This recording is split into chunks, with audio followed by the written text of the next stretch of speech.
Hello, and welcome to the Edifice of Trust podcast. The Edifice of Trust podcast is a thoughtful discussion of today's current events from the perspective of America's founding principles. Hello, everyone. Today we ask the question, who is ripping off whom? A week ago, I despaired about finding something to talk about regarding the fast and furious pace of the new Trump 2.0 administration. Now, instead, I have so many things to talk about, I don't know if I can cover everything before it all goes stale. In his pre-Super Bowl interview with Bret Baier on Fox, President Trump complained about how other countries are ripping us off because of trade deficits. He said, quote, because we let all these nations take advantage of us. Same thing like $200 billion with Canada. We have a deficit with Mexico of $350 billion. I'm not going to do that. I'm not going to let that happen, unquote. The actual deficits with Canada and Mexico in 2024 were $78 billion and $172 billion, respectively. But there is one thing about foreign trade that Mr. Trump and his advisors apparently don't understand. Foreign trade must balance. When he says that we have a trade deficit, he means that we have a trade deficit in goods and services. That must be balanced with a surplus elsewhere. The U.S. has a trade surplus in the export of money. In the mercantilist era that Mr. Trump harkens back to, a trade deficit in goods or services had to be balanced by an export of specie, gold or silver. Countries such as the colonialist powers of the mercantilist era generated big surpluses that translated into massive reserves in gold and silver. But in the modern era of floating exchange rates, deficits translate into changes in exchange rates to rebalance trade relations. Currencies of countries with trade deficits will be devalued, making imports more expensive. The currencies of countries with surpluses will strengthen, making imported goods less expensive. These changes in exchange rates tend to rebalance the deficits and surpluses in trade. Some countries, such as China, try to control their exchange rates, but these efforts usually end up causing economic disruptions worse than a trade surplus or deficit. These economic realities apply to all the countries of the world, except the United States. Because exporting countries do not want to be paid in the domestic currency of the importer, they want to be paid in an international reserve currency, the dollar. They need dollars not just for transactions with the U.S., but for transactions with other countries around the world. But where do they get their dollars? Countries that have trade surpluses with the U.S. receive dollar credits to balance their trade. But instead of selling their dollars, they hold on to them in order to facilitate transactions with other countries.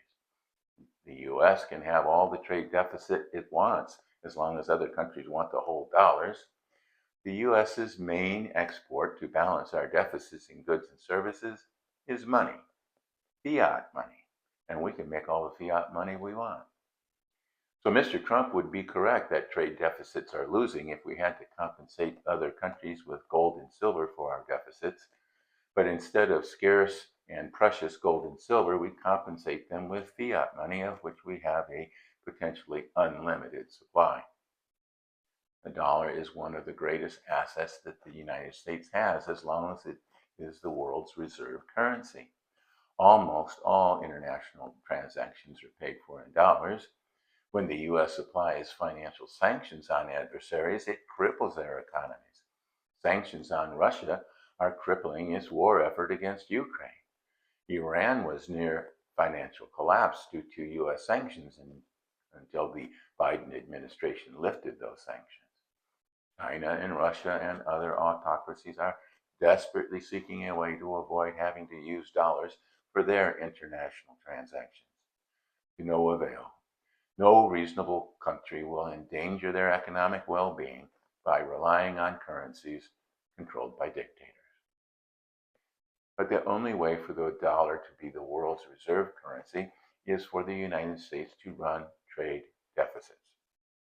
Dollar reserves held by other countries are the monetary system for international trade. Without U.S. deficits, global trade would collapse. No other currency would do. The British and Japanese economies are too small to supply currency for global trade.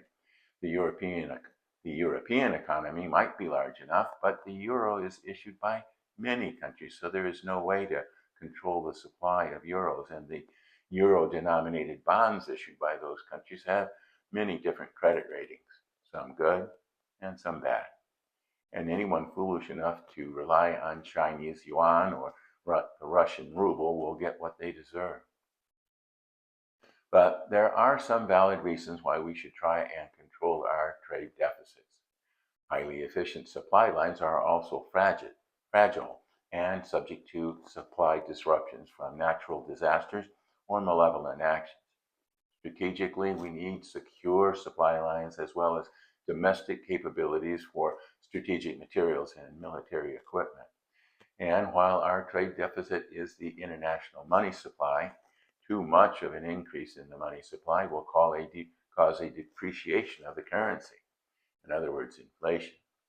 So we need to control that dollar money supply by controlling our trade deficit to protect the dollar as the world's reserve currency. Not because other countries are ripping us off. Think about it. They are giving us material goods and critical resources, and in exchange, we are giving them paper. So who is actually getting ripped off? A recent editorial in the Wall Street Journal, Trumponomics and Rising Inflation, published February 12th, 2025, asked, quote, "Does President Trump understand money?" Unquote. Maybe not. He doesn't seem to understand how foreign trade works. Thanks for watching.